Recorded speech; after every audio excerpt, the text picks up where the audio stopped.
So guys, welcome back to the new video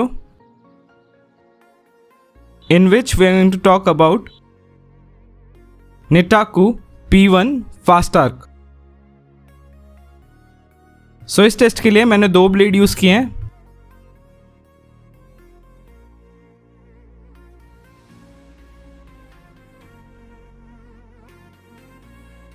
पहला है आपका DHS PG7,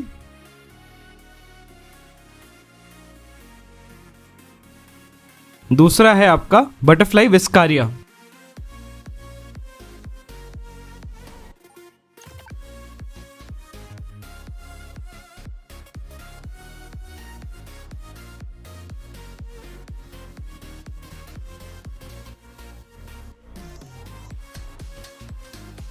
तो चलिए चलते हैं रिव्यू की तरफ. तो चलिए स्टार्ट करते हैं टॉप स्पिन एंड काउंटर्स के साथ. सो जब मैं टॉप स्पिन एंड काउंटर्स खेल रहा था P1 फास्ट आर्क से मैंने ये नोटिस किया, आपके जो काउंटर्स रहेंगे इस रबर से वो बहुत ज़्यादा पंची वे में जाते हैं as compare to G1 Fastarc. ये जो रबर है ये फास्ट है as compare to G1 Fastarc. इस रबर का जो डुअल टाइम है वो भी बहुत ज़्यादा अच्छा है, जिसकी वजह से जो आपका स्पिन जनरेशन रहेगा टॉप स्पिन के टाइम पे वो बहुत ज़्यादा अच्छे से चले जाता है. जो टॉप स्पिन में आपको जो आर्क मिलेगा वो आपका रहेगा हाई मिड. इस रबर का जो स्पंज है वो येलो कलर का है एंड आपका जो G1 का स्पंज है वो है ऑरेंज कलर का. इसका जो स्पंज है 47.5 डिग्री होने के बाद भी बहुत ज़्यादा सॉफ्ट लगता है, बट उसकी वजह से आपका जो पंच इफेक्ट रहेगा काउंटर्स में एंड टॉप स्पिन पे वो बहुत ज़्यादा बेटर हो जाता है आपका G1 फास्ट आर्क से. सो टॉप स्पिन में भी जो आपका टच रहेगा वो थोड़ा सा आपका सॉफ्टर रहेगा as compare to G1. G1 में जो आपका टॉप स्पिन में जो आपका टच रहता है वो थोड़ा हार्डर फील होता है. इस रबर में उतना हार्डर फील नहीं होता, जिसकी वजह से जो आपका स्पिन जनरेशन रहेगा वो बहुत ज़्यादा अच्छा हो जाता है, क्योंकि इसका जो डुअल टाइम है वो बहुत ज़्यादा इंक्रीज हो जाता है इसके स्पंज की वजह से. ये जो रबर है ये फास्ट है as compare to G1 Fastarc and इसका जो स्पिन है वो थोड़ा सा कम है टॉप स्पिन करते वक्त G1 फास्ट आर्क से. तो चलिए अब बात करते हैं लूपिंग के ऊपर. सो जब मैं लूप्स मार रहा था P1 फास्ट आर्क से मैंने ये नोटिस किया, आपके जो लूप्स रहेंगे उसमें आप बहुत ज़्यादा स्पिन जनरेट कर पाओगे इस रबर के साथ. आपके जो लूप्स रहेंगे उसमें बहुत ज़्यादा स्पीड रहेगा. जो लूप्स का आर्क रहेगा वो आपका रहेगा मिड. जो डुअल टाइम है इस रबर का वो आपको बहुत ज़्यादा हेल्प कर देता है स्पिन को अच्छे से जनरेट करने के लिए लूपिंग के टाइम पे. इस रबर का जो टॉप शीट है वो भी थोड़ा सॉफ्ट है as compare to G1 Fastarc, जिसकी वजह से जो डुअल है इस रबर का वो बहुत ज़्यादा इन्हांस हो जाता है. इस रबर का जो फीलिंग है लूपिंग के टाइम पे वो थोड़ा सॉफ्टर साइड है as compare to G1 Fastarc. Although ये रबर भी 47.5 डिग्री का ही है, आपका G1 भी 47.5 डिग्री का ही है, बट इसका जो लूप्स रहेंगे वो बहुत ज़्यादा सॉफ्टर फील करता है as compare to G1 Fastarc. इसका जो ग्रिपी सरफेस है वो भी आपको बहुत ज़्यादा हेल्प कर देता है स्पिन को अच्छे से जनरेट करने के लिए लूपिंग के टाइम पे.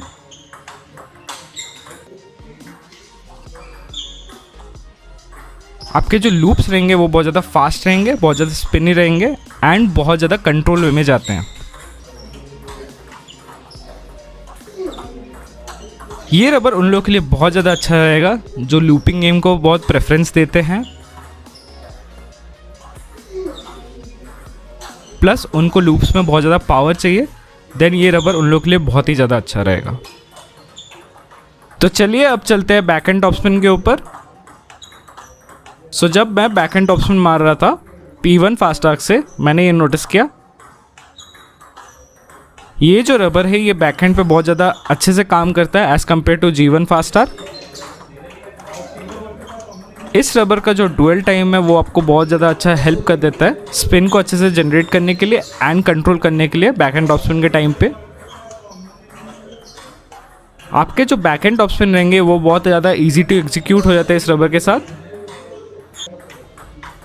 इस रबर का जो ब्लॉकिंग पोटेंशियल है वो भी बहुत ज़्यादा बेटर है, जिसकी वजह से जो आपके बैक एंड ब्लॉक्स रहेंगे वो बहुत अच्छे से चले जाते हैं। जो आर्क रहेगा बैक एंड टॉप स्पिन के टाइम पे वो आपका रहेगा हाई मिड। जो डुअल टाइम है इस रबर का वो बहुत ज़्यादा इन्हांस कर देता है स्पिन जनरेशन को एंड कंट्रोल को। बैक एंड टॉप स्पिन के टाइम पे भी मैंने ये नोटिस किया, आपके जो बैक हैंड रहेंगे उसमें आपको बहुत ज़्यादा सॉफ्ट फील करेगा। ऑल्दो ये जो रबर है ये 47.5 डिग्री है, जो कि सेम है G1 फास्टैग की तरह, बट जो G1 फास्टैग है वो बैक एंड टॉप स्पिन के टाइम पे बहुत ज़्यादा हार्ड फील होता है। वहीं अगर P1 फास्टैग देखें तो वो बैक हैंड पे बहुत ज़्यादा सॉफ्टर फील देता है।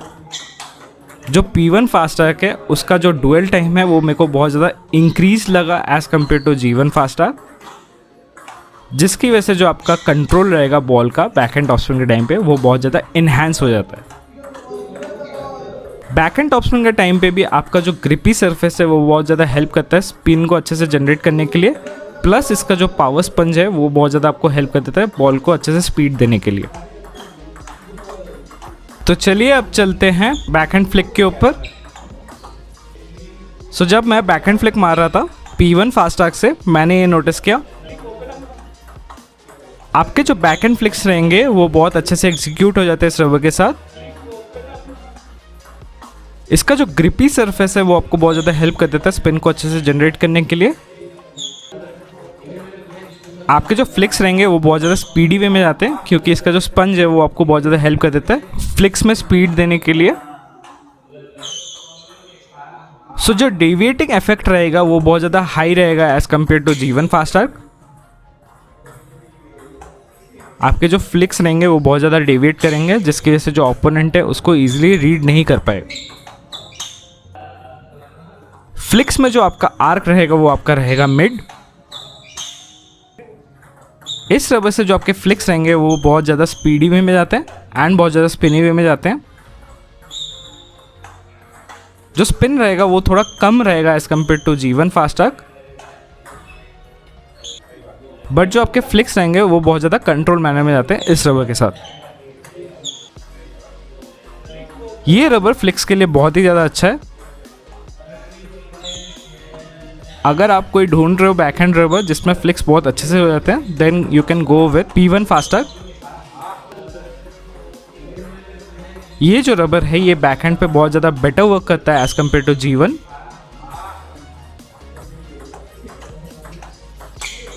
आई think it's because of the software dual time, जिसकी वजह से जो आप स्पिन जनरेट कर पाओगे इस रबर के साथ वो बहुत ज़्यादा अच्छा रहेगा फ्लिकिंग के टाइम। तो चलिए अब चलते हैं टच प्ले एंड सर्विसेज के ऊपर। स्टार्ट करते हैं टच प्ले के साथ।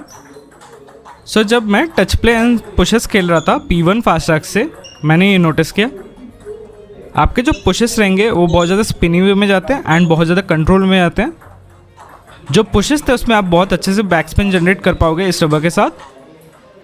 सो जो टच रहेगा वो बहुत ज़्यादा सॉफ्ट रहेगा as compare to G1 FASTag, जिसकी वजह से जो आपका टच प्ले है वो बहुत ज़्यादा इन्हांस हो जाता है इस रबर के साथ। इस रबर को मैंने अपने फोरहैंड पे भी चलाया, बैक हैंड पे भी चलाया, दोनों साइड जो आपका रिजल्ट रहेगा वो सेम ही रहेगा। तो चलिए अब चलते हैं सर्विसेज के ऊपर। आपके जो सर्विसेज रहेंगे वो बहुत अच्छे से एग्जीक्यूट हो जाते हैं इस रबर के साथ। जो ग्रिपी सरफेस है इस रबर का वो बहुत ज़्यादा हेल्प कर देता है स्पिन को अच्छे से जनरेट करने के लिए, एंड जो पावर स्पंज है उसकी वजह से जो आपका स्पीड रहेगा सर्विसेज के टाइम पे वो भी बहुत ज़्यादा अच्छा रहेगा। जो डेविएटिंग इफेक्ट रहेगा सर्विसेज के टाइम पे वो भी बहुत ज़्यादा हाई रहेगा, जिसकी वजह से जो ओपोनेंट है उसको इजीली रीड नहीं कर पाएगा एंड उस पर वो गलतियाँ कर सकता है। ओवरऑल अगर मैं बोलूँ ये रबर फोरहैंड के लिए भी अच्छा है, बैक हैंड के लिए भी अच्छा है, बट ये रबर बैक हैंड पे बहुत ही ज़्यादा बेटर वर्क करता है। तो चलिए अब बात करते हैं प्रोज एंड कॉन्स के ऊपर। Pros, one of the best backhand rubbers, faster than G1 Fastarc, good for backhand flicks and loops, not brittle like G1 FASTag, better dwell time than G1 FASTag, great for mid to far distance play, great for counter looping and top spin. Cons: less control than G1 fast arc. Spin little lesser than G1 fast arc. Not for beginner to intermediate.